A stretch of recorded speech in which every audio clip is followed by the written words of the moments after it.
the recording again. Welcome everyone, it's lovely to have you here, and great to kick off our next climate change series, following on from a successful series last year. In doing so, I want to acknowledge as we begin that I'm joining you from the lands of the Bunurong peoples, and I'd like to acknowledge that land's never ceded. I'd like to pay my respects to the traditional owners of the lands that I'm joining from today, acknowledge the elders, and pay my respects to the elders past, present and emerging, and extend that to the lands that you're all joining us from virtually today as well. So yeah, delighted to kick off this series and welcome Dr. Christina Kwauk to join us and take the first session for us. Really looking forward to the presentation today, Christina, and thank you so much for coming in and being willing to join us in your evening, our morning. So Christina's research director at Unbounded Associates, and she's a specialist in gender, education and climate change. So it brings together some really interesting intersections there into the climate change space. As you'll have seen from Christina's abstract today, she's going to be talking about working with decision makers and sharing a couple of frameworks about how to sort of address, I guess, systemic challenges within institutions, which I think will be fascinating to hear. So we're all here to hear from you, Christina, and not me. So I'll hand over, and thank you again for joining us today. We're really grateful. Thanks so much for having me, everyone. And I apologize for the hoarseness of my voice today. I'm getting over some kind of weird cold that hit me over the weekend, but I assure you it's not painful to talk or anything. It's just painful to listen to. So I apologize for that. While I am getting my notes up, and not my notes, my share screen, I hope you all can see that now. I also wanted to acknowledge that I am calling to you today from the lands of the Piscataway people, outside of what is now known as Washington, D.C. And so really grateful that to hear you all kind of acknowledge the traditional land stewards, but also wanted to offer mine as well. So I wanted to chat a little bit with you all today about some of the work that I've been doing, really helping to support decision makers around the world to really understand a little bit better the importance of education for climate action. And in a lot of the work that I've done in the past several years on this, when it comes to kind of working with decision makers to move from sort of their gut feeling that, yes, they need to do something about this, about education, about climate change, to actually moving towards implementation, things are a lot more slow moving and a lot less ambitious. And I think that part of the challenge around that is really helping decision makers identify pathways that align enough with their existing priorities, whether that's priorities of their institutions or of their governments, but then that also create pathways that leave enough room for us to really nurture the seeds of transformative change. And it's that sort of space in between that I've been trying to really kind of leverage the research and what we know from the literature to really thinking about design and implementation and so on. And oftentimes that also means that, especially when we're talking about education and education decision makers, that we really need to take a really good look at how we frame the educational agenda, especially amidst those growing climate priorities. So today, I'll talk a little bit about how I've been working with my own company, as well as with my sister company, Unbounded Associates, to help work on this framing so that it's easier for decision makers to see and to communicate how solving climate also means solving education, and how solving education also means solving climate. So to start, we work with decision makers to understand that how we frame the climate crisis really matters, especially when it comes to defining our education and training solutions. So on the one hand, we all know that climate change is a technical challenge of greenhouse gas emissions, caused by human activity over the last century. When we focus on greenhouse gases, and especially on carbon dioxide, the solutions that follow from that problem framing is that we need to decrease the amount of greenhouse gases in our atmosphere. And we need to do that by removing existing emissions or mitigating against further emissions. And then from there, one of our social adaptations that we need is to then transition from a high carbon economy to a low or carbon neutral, low carbon or carbon neutral economy, what I'll call in this presentation a green economy. And then for our education sector, then the implications are that we need to build a workforce that has the specific capacities to support that kind of transition, right? The high priority decarbonization sectors and the occupations that those then kind of encapsulate. But climate change is also a sociological problem. It's an adaptive challenge. And that means that it will require not just technical skills for carbon capture or for wind turbine technicians or solar panel installers, but it also requires new ways of being, thinking, and doing in the world. So we can, on the one hand, we can frame this adaptive challenge as being rooted in unsustainable behaviors at the individual level, like our own consumption patterns, our energy usage, our lifestyle choices, and so on. Or we can also conceptualize it at the systems level. So thinking about resource intense, large scale commercial agriculture as an example.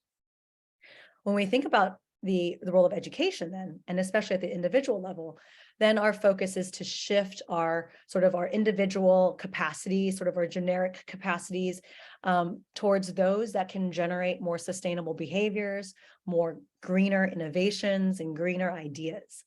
And this then entails improving our individual awareness of climate change, as well as our knowledge of solutions like driving electric cars, recycling, or in the case of this image here, vertical farming, and then all the necessary skills that entails.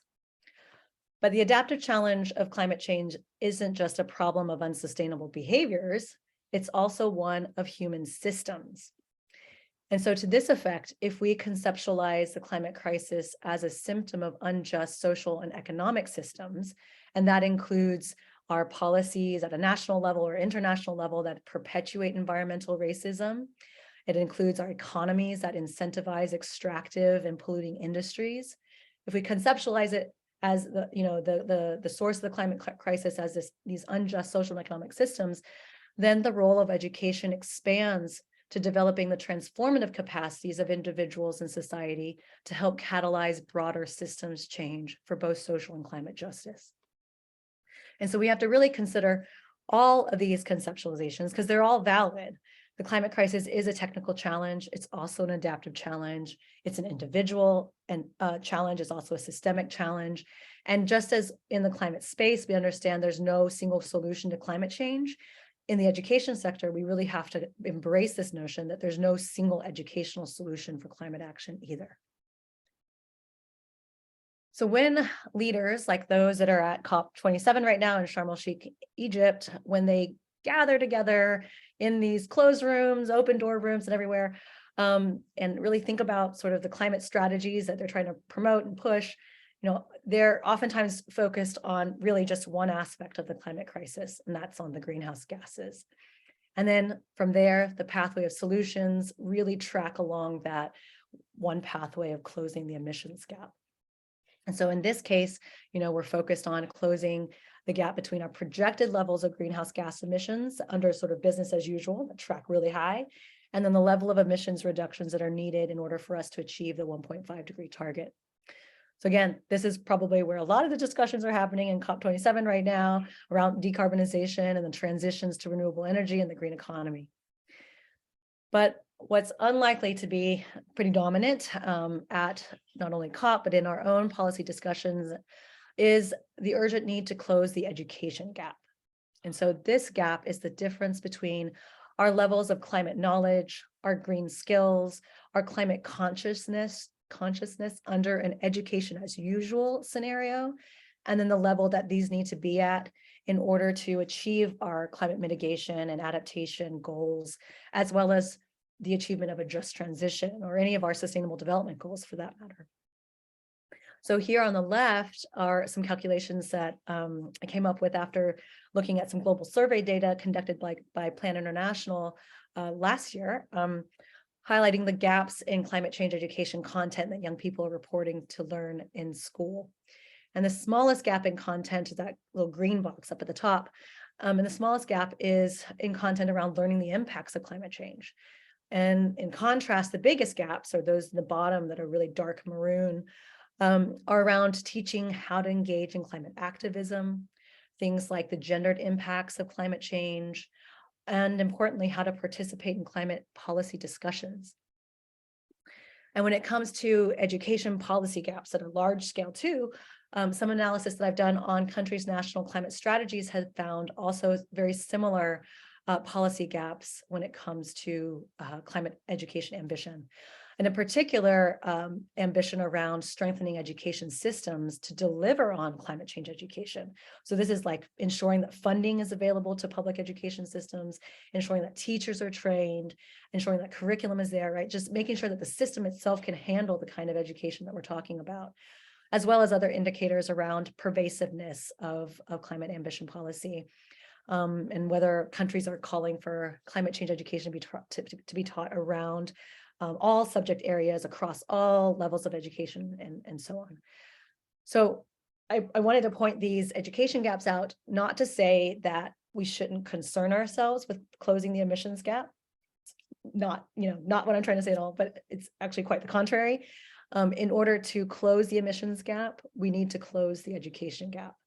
Because when we close the education gap, that means we're also ensuring that everyone has the knowledge about climate change and its solutions, and everyone has the green skills, the climate conscious attitudes, and so on that are needed to engage in climate friendly behaviors, to adopt low carbon lifestyles, adopt renewable energy technologies, and so on.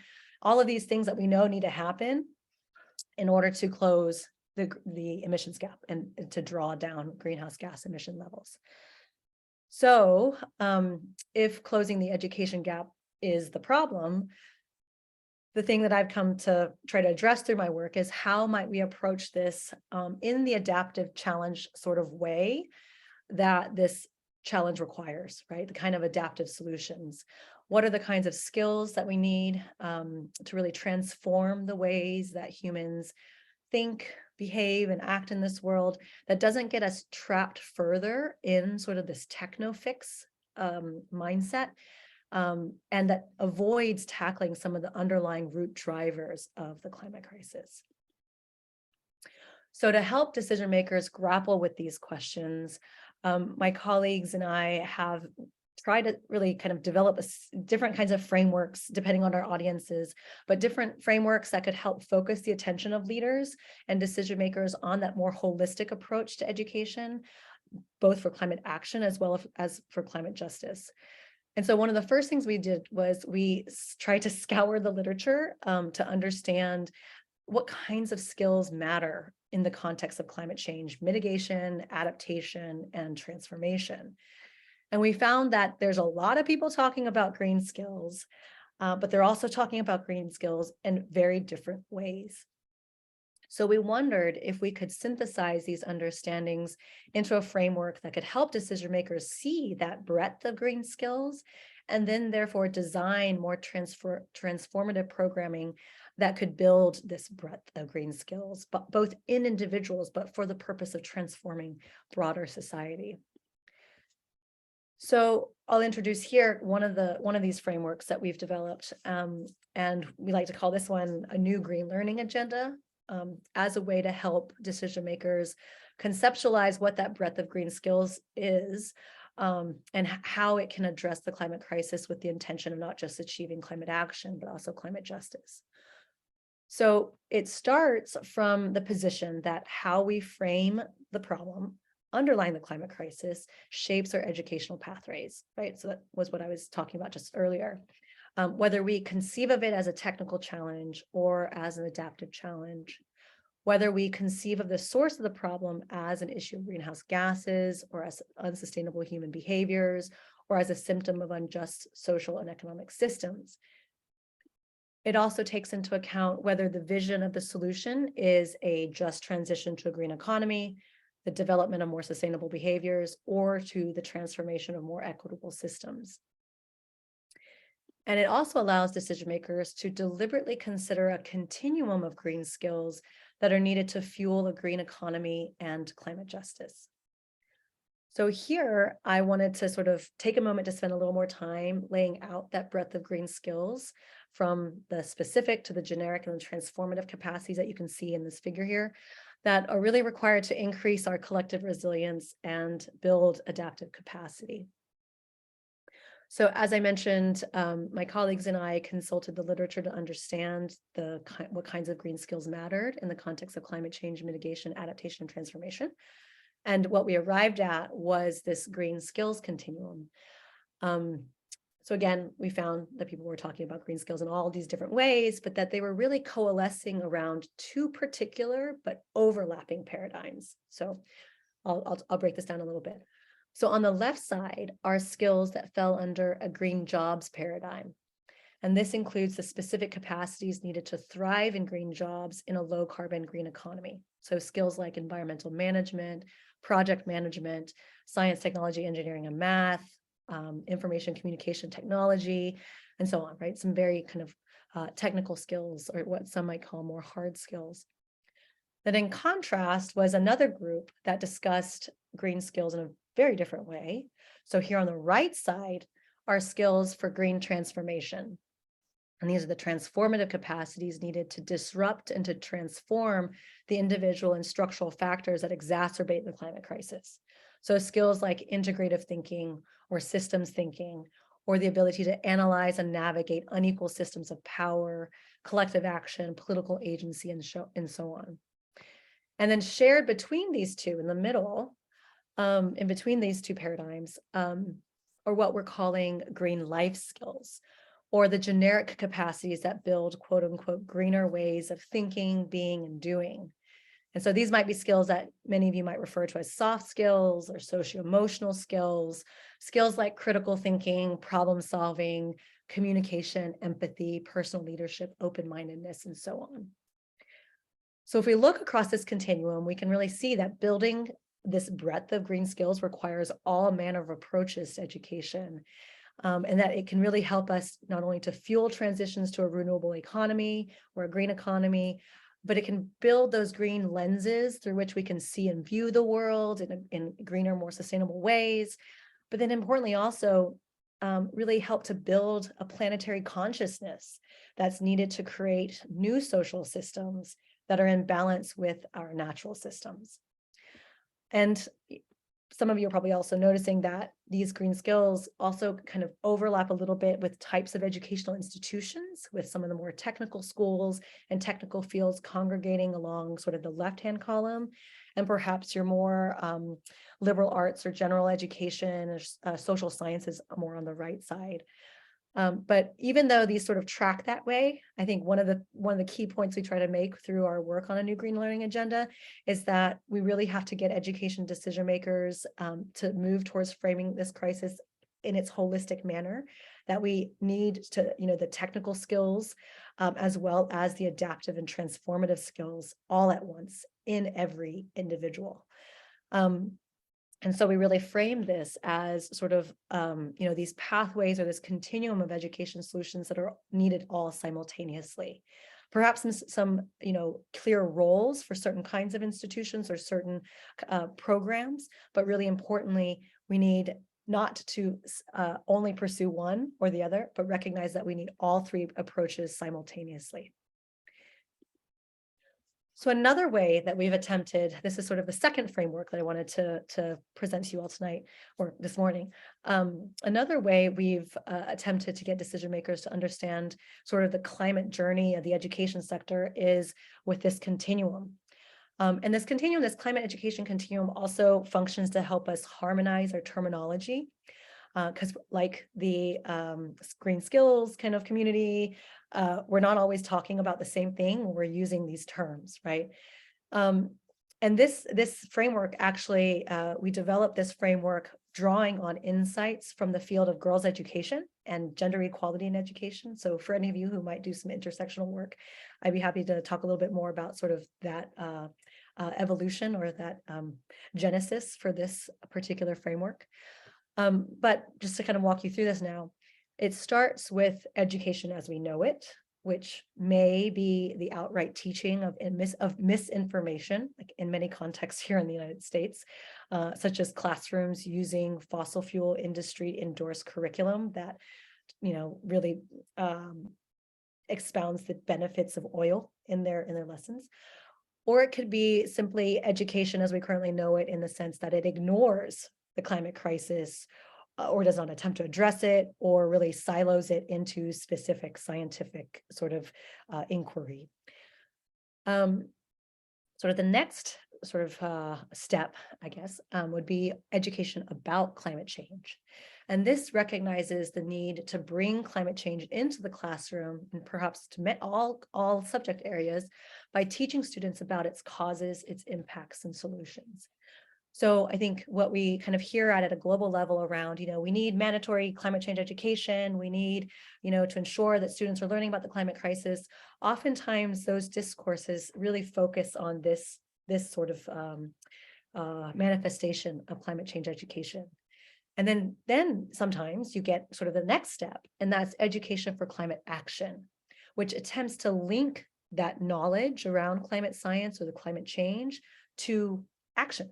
Whether that's in recycling behaviors at the individual level, or some more signing legislation or signing petitions for legislation or so on, right? Some kind of action-oriented outcome. But the challenge with both education about climate change and education for climate action is that these approaches, again, like I said earlier, often stem from sort of a techno-scientific approach, and they end up ignoring the social structures and economic systems that differentially shape the experiences of the climate crisis for different communities. And then as a result, these forms of climate education might lead to some action, but this action is then often limited to the individual, and oftentimes to individual behavior change that isn't really necessarily directed at disrupting existing unhealthy or unsustainable systems. We take a next step up. Education for climate empowerment attempts to address some of those concerns about inequitable systems by really focusing on empowering individuals to overcome historic, structural, and systemic barriers to participating in climate action. So this can manifest, as an example, as a program that's targeting the building of green skills for green jobs among communities that have been displaced by low carbon transitions, right? So among historically marginalized populations like, coal industry workers, or even specific populations like girls and women who might need a particular leg up when it comes to skilling opportunities to participate in the green economy. But the challenge with this approach is that it's really focused on targeting the empowerment of the individual vis-a-vis improved knowledge, skills, and attitudes. And systems change is positioned as a secondary benefit, oftentimes in this context. So if we want to achieve systems change and ultimately climate justice through education, then all of these previous approaches just won't do.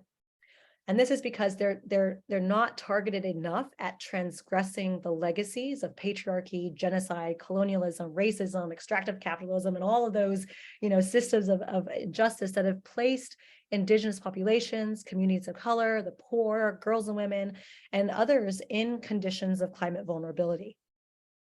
And because the climate crisis is an existential threat, that means that we have to really fundamentally re-examine our ways of educating, our systems of education, essentially our ways of being, right, through our education through the education endeavor.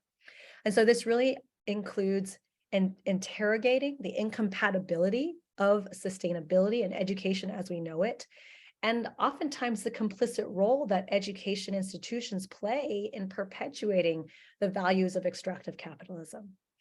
So this means we have to interrogate the dominance of neoliberal logics in our educational approaches to climate action, and that rather than education systems focused on churning out the future green workforce, which is important, don't get me wrong, but it also needs to advance among learners, really the recognition that the root powers of power and patriarchy that undergird our climate crisis are also undergirding our social crises, right? So it's these things are intricately connected to both planetary and human scales.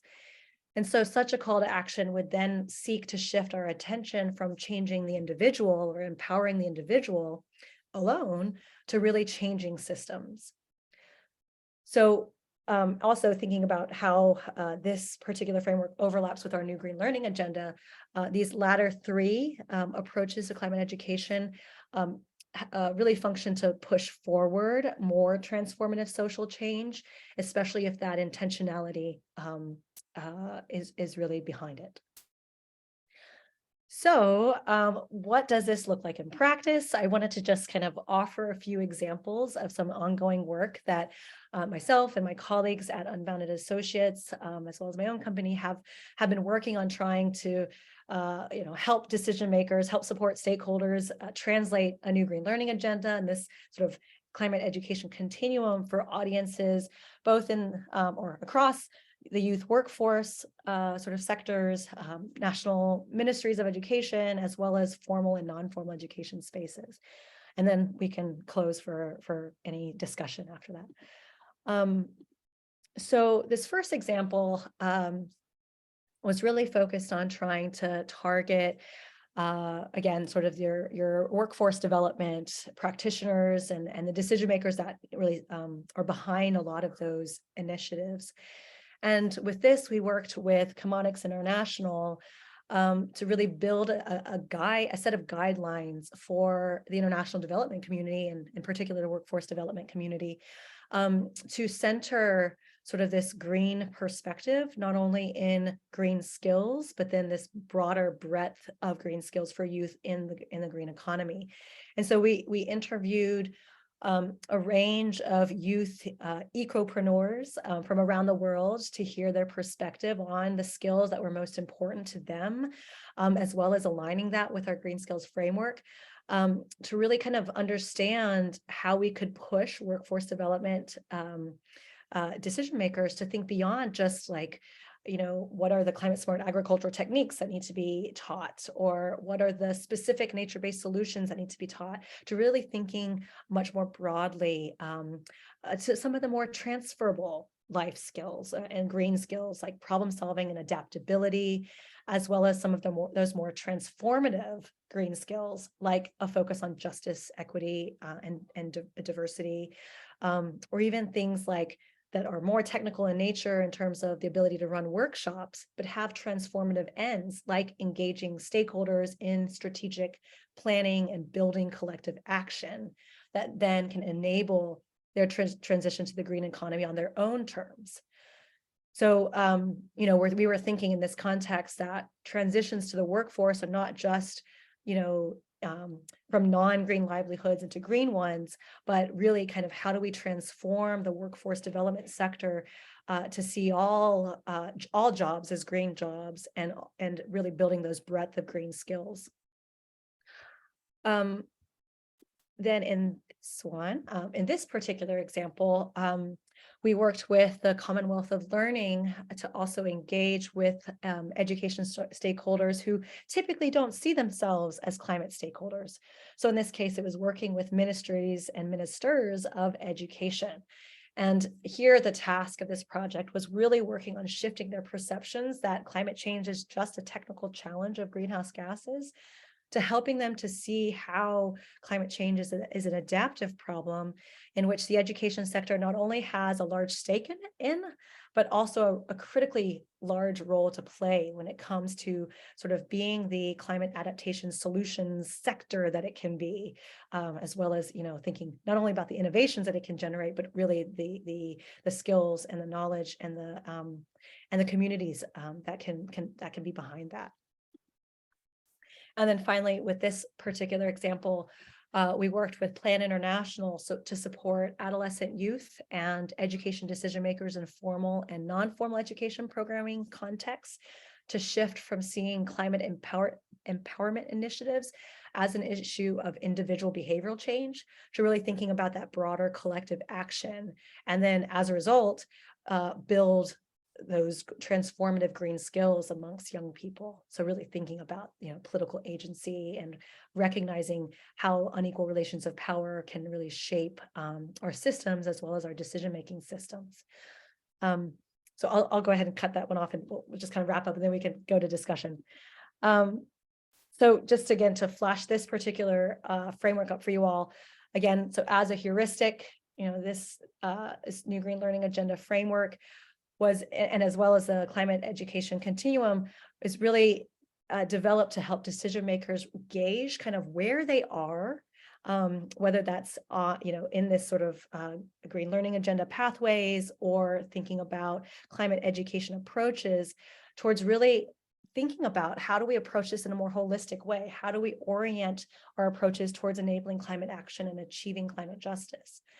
And again, to be clear, we're arguing that we need all of these approaches simultaneously, but by breaking things down in this way, we can really help decision makers consider, multiple entry points to adapting their education institutions and their education programming to develop the next generation of our workforces, of our communities, of our countries, to really tackle the climate crisis in a way that is sort of normalized, and not something that is add-on or on the wish list of things to have, right, or things to put in place. And so, when taken all together, these different frameworks, we're really pushing a new Green Learning Agenda, because these holistic approaches to education for climate action and climate justice really ensures that we're thinking about technical aspects, we're thinking about adaptive aspects, we're thinking about the individual, we're thinking about systems, we're thinking about structure. And we're really essentially remembering that there's no single educational solution, and really kind of emboldening more education actors to step into this space and to see their role, and then ultimately, hopefully, going towards that more transformative manifestation. So that's it for me for now. I think maybe we can. I'll turn it back to either Ruth or Alan or anybody to take us off in the next portion of our time. Brilliant. Thank you so much, Christina. Wow. Yeah, having that sort of obviously higher level thinking in the systems approach, and trying to consider this, and just on your finishing point there, that there is no singular education solution to this. Yeah, I was blown away by sort of all that you've covered there. We'll open the floor up now for any questions. Either unmute yourself or pop them in the chat. And hopefully we can talk through some of this a little bit more. So I'll just open the floor for questions.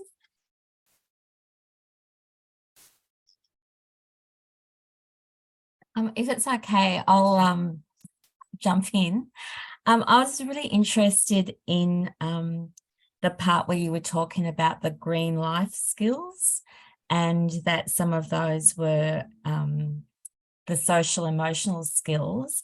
And I'm just wondering if you could maybe share some of your insights into what you know about teachers actually taking on that role. Great question. So I think maybe it's important also to sort of premise my response by saying that a lot of this work also, again, stems from the previous work that I did on girls' education. And within girls' education, life skills education is a really big component of educational approaches to addressing some of the systemic barriers and challenges that research and implementers and society have identified that keep girls behind and so on. And so in thinking about how the space of girls' education has typically looked at life skills education as sort of this way of building empowerment, of addressing sort of building assets in individuals. I think that sort of framing really helps to drive the way that we conceptualize this middle column of sort of green life skills, right? And then also thinking about all the downsides and the drawbacks of a life skills approach to this. So there's also the critique of it, but there's also sort of the opportunity to use it as a way to really open the floor to more folks to seeing themselves in this picture, right? So if we think about sort of social emotional skills like communication and empathy and so on, as sort of key foundational skills for thinking sustainably, and sustainably not only in sort of the green environmental sense, but also in the social sense, right, in terms of equality and so on, then a lot of the lessons from the girls' education field really translate into thinking about how do we build skills and capacities in individuals to address some of these systemic challenges around sustainability, right?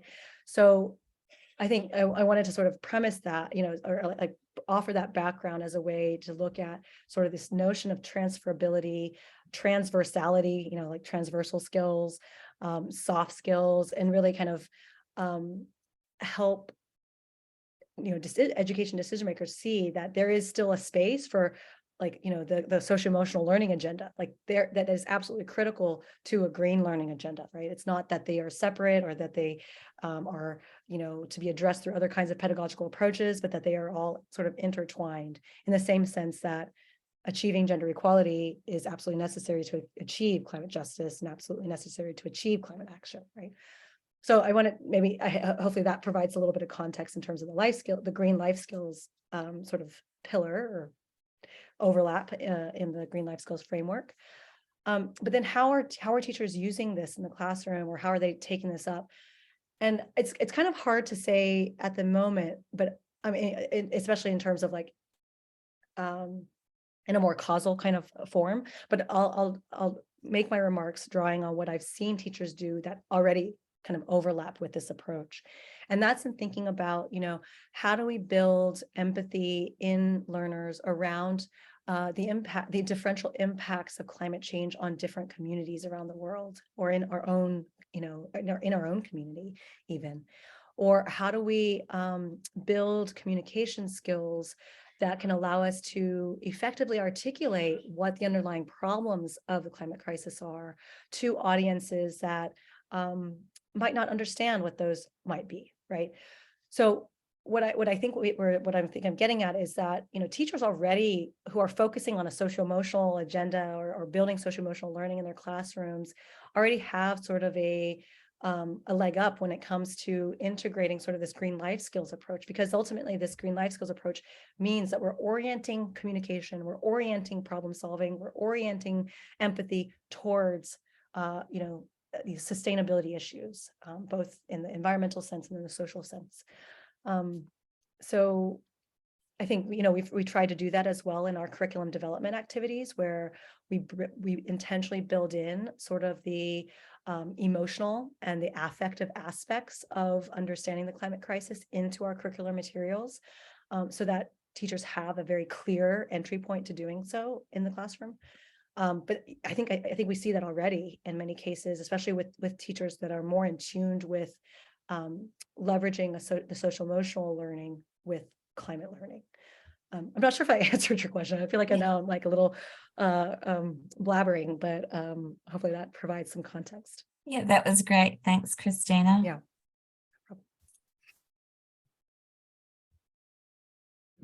I'm really interested to pick up on that point. Actually, Christina, thank you so much for the presentation. I agree with Ruth. It was really interesting, and you've clearly got a lot of work that you've done in this space, and lots of really great ideas.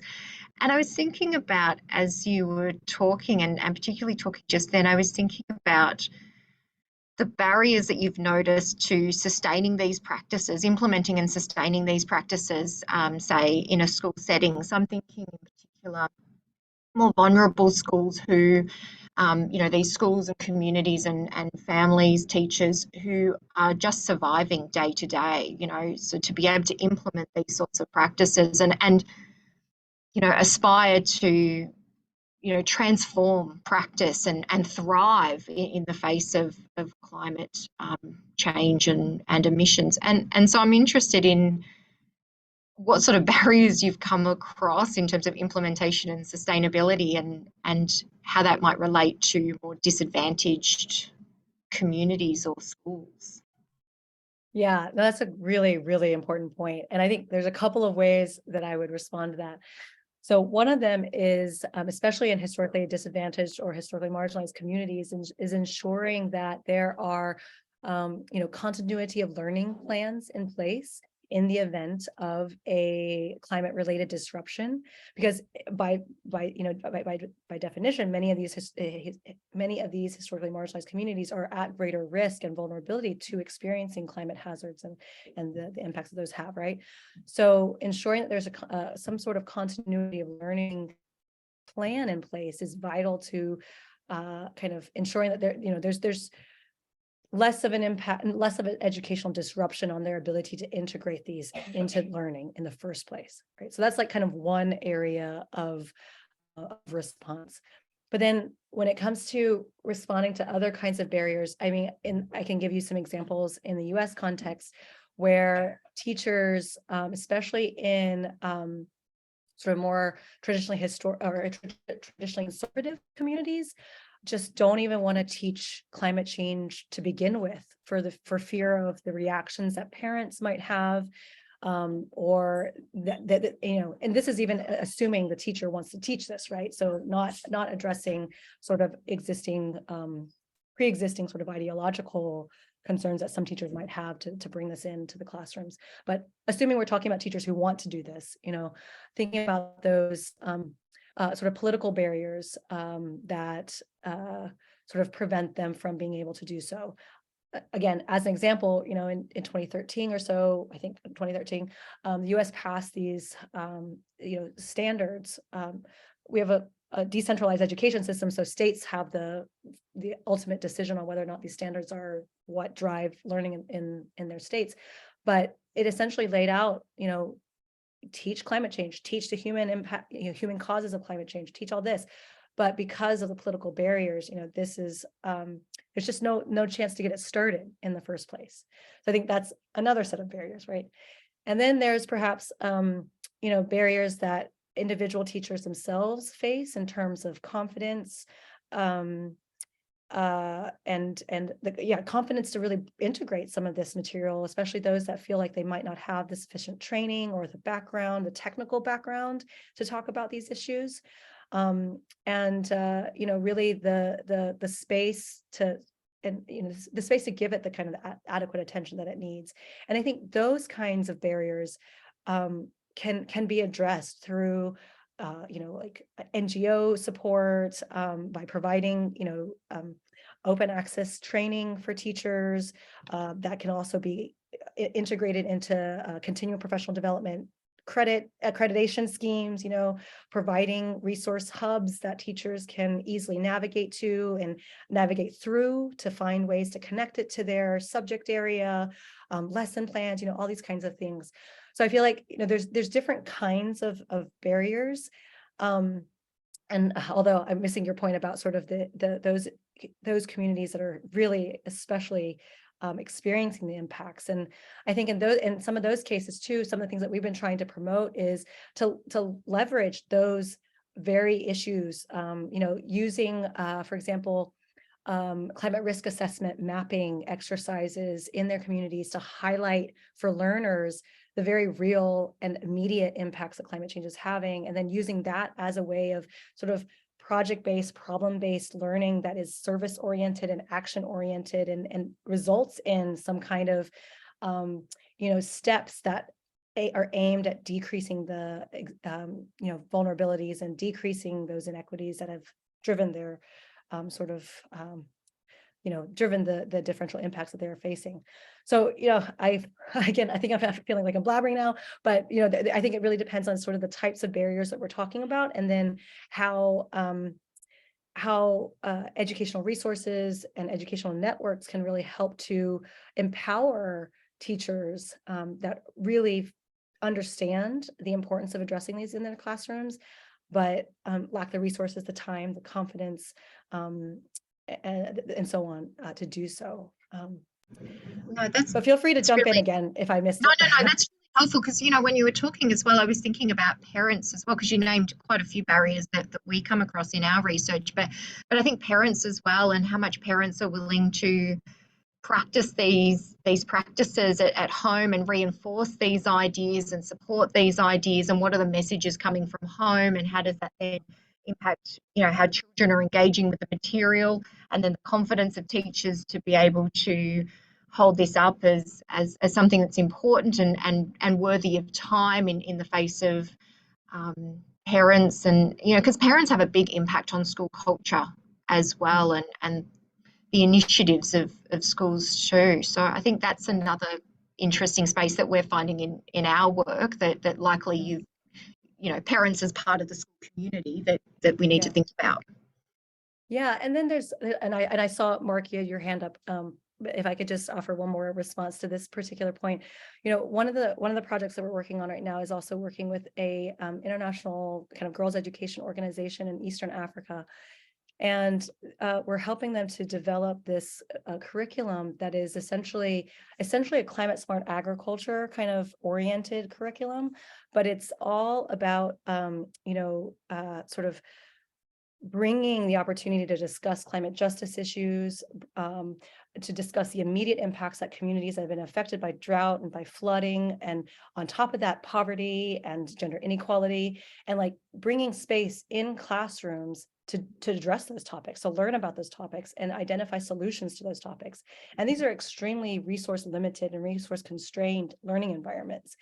And I think in this context, it's thinking about, yes, parents and how communities can reinforce or exacerbate, challenges to creating these kind of spaces. But really, in some of these contexts, it's just providing the space, period, to open the door to talking about what people are experiencing day to day, drought affecting crop yields, floods washing away schools, death in their families and communities because of, different kinds of impacts. And I think in contexts like that, I think it really highlights just the absolute urgent need to just create space, period, to talk about these issues and to understand, to develop, to just understand these kinds of things. So yeah, just wanted to respond with that one too. Mark, I saw your hand. No worries. Thank you so much, Christina. Holy smokes. I work sort of in the space where critical pedagogy, multiculturalism, and social citizenship education come together. And I got so excited when I saw CCE. I'm like, civics and citizenship, but now I've learned climate change education, which is great. Your presentation was awesome. And sort of how you and your colleagues are conceptualizing of this so inclusively, kind of up and down the spectrum, even from sort of status quo, but even within non-status quo, how it's kind of differentiated. And especially, I really enjoyed your talk of, sort of systems and relations of power that are set in there. And even at one point you brought up capitalism. And I think that's so important, especially these days. Even as an Aussie Yank, I feel strongly connected to what has been going on and is still going on in the States. And it's amazing how there's been a lot of progress elsewhere, and also lots of hopefulness in the States as well. But it's kind of when industrialization and capitalism and European colonialism came together a few hundred years ago, we're living in that now. And it's become so normalized, often we don't talk about it. And sort of push back, I think, is greater. To see how those conversations can happen is really important. Like, a famous case study is how Coca-Cola made plastic everyone else's problem. Like, that was Coca-Cola and the petrochemical plastic industry made it even consumer, we're workers, we produce surplus value, but we're also consumers. But, you know, it's the consumer's problem. You better take care of that. And sure, we should, but how come we don't recycle? How come you, Coca-Cola, don't recycle glass bottles anymore? And you hire someone who's not indigenous to make the stereotypical commercial about being sad about how there's so much waste that people produce, when I think Coke is the biggest producer of waste in the world. And so it's that little switcheroo. And when you interview young people these days, in Australia, but in the States and Europe, they're like, socialist, yeah, capitalism's not great. And they kind of talk about those things in non-freaked out ways, unlike my generation, you know, post-Cold War into the 80s and everything. So those conversations are interesting. And some of the young people that we work with in our citizenship education doing really cool advanced thinking. But anyway, I was curious as to what you thought about that, and just want to give you kudos. I really love the inclusiveness. Thank you so much. I thank you for those comments. The civics education is so critical, and I'm glad that you brought that lens in defining CCE, because it is critical. The civics education in another work that I did with other folks at Brookings, my former institution, you know, civics education is absolutely key, because it creates that connecting point in many cases, you know, in many classrooms, from sort of the science to the social science aspects. And so I don't know if you would agree with that, but I feel like what we're ultimately talking about when we're talking about sort of skills for green transformation are the same kinds of skills that I think civics education really helps to promote when we think about global citizens or even sort of the local global citizens. So yes, I think it's key. And when we are considering that sort of the interface between the individual and systems, the civics education component is going to help strengthen that structural component, the structural emphasis. I saw that echoed all throughout what you were sharing, and yeah, back Westheimer and Kahn's famous research, where, you know, the kids that learned the rules of civics and politics, they had skills, and the people that were fighting the big fight, ideological fight, they had skills, but when you brought those together, it was most powerful, kind of. Wow, yes, thanks. Do we have time for, can I add something to, but I think it's quite connected to what Mark was saying. So thank you, Christina, for this. It's a wonderful presentation and conversation.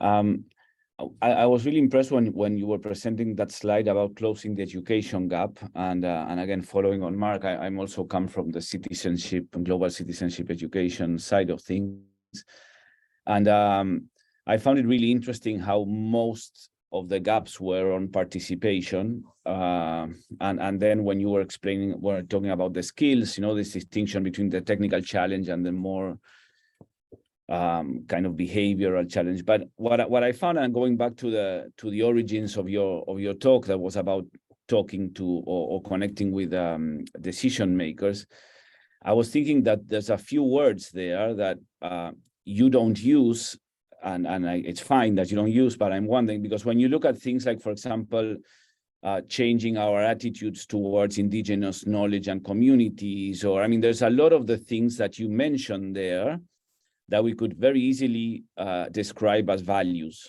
no, as being ways of this, what you say as ways of being in the world, ways of what do we value, valuing other people's point of view, etc. There's a lot of in that list that you could say these are values. And then, of course, there's the idea of politics, no, and then the whole notion, which again, it's very and Mark was talking about capitalism and the US, and you're coming from there, and on this idea of the individual versus the collective, no, this idea of, well, if we all behave nicely as individuals and we recycle and we do this and that and we spend a little bit less of electricity or we use, everything will be fine, but we obviously need the collective here. And I was thinking in terms of speaking to decision makers or parents, as Emily brought the theme also, how the problem there, where I can see, especially in Anglo-Saxon, I come from South America, but I can see this very, very clearly in Anglo-Saxon countries, where education and formal education is seen as a kind of technically neutral space, no? And many times parents and decision makers will not embrace the idea of, well, we got to change values and we got to engage with values, and parents will get angry if you, I mean, Alan and I have been called, what was it, Alan? Godless commies for mentioning that politics, well, in my case, because I was saying that political issues had to be brought into the classroom, and people that were criticizing me in that case, what they were saying is, if kids learn about your political position, then you're a bad teacher. And so, like, if the only way of teaching politics would be to indoctrinate, like, you cannot bring political issues into the classroom to just have an open discussion. But anyway, I'm sorry for my rambling. I was just thinking what you think about the idea when you're speaking to policymakers, or if you tried, or what happens when you start talking about these kind of contentious issues, no? Yeah, and I think that's the key word, right? Contentious issues. And so once you put contention along with values and politics, I feel like that breaks the conversation down.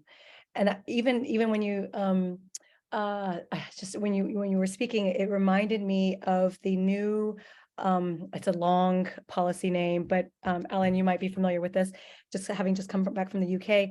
The UK's new climate change education policy at the national level, it's some long, education, children's services or something is in the title.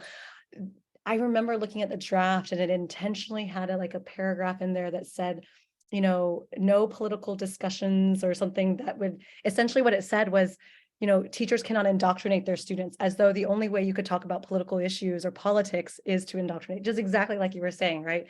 And I think that just, it reminds me about just the challenge about, how ideology around climate change, especially in contexts like the United States or places that are, historical drivers of both the current climate crisis and, all of the, legacies of colonialism and all that, like getting into values and politics just evokes, it generates sort of an avenue for discussion that just gets cut off. I feel like, just in some of my experiences. And so talking about it without saying the words, I feel like helps to navigate that a little bit. But yes, essentially, like, we're talking about values education, we're talking about political education. So yes, just echoing and agreeing with what you're saying, Jason. Yeah, but I mean, I think strategically it's interesting to present those as skills, Yeah. Yes, good point. Good point. Brilliant. Thank you, everyone. I'm just mindful of the time, so we'll draw to a close there. But thank you so much, Christina, for a fantastic opening seminar and prompting such rich discussions. We really appreciate it. So we're back tomorrow at the same time with Bill Finnegan, which are focused on youth perspectives on climate change. So yeah, looking forward to that as well, and hoping folks might be able to join us again tomorrow. But thanks so much, Christina. It's been wonderful having you, and appreciate your time this evening for you. Thank you. Thanks so much. Thanks so much for getting up early to attend. Have a great rest of your day.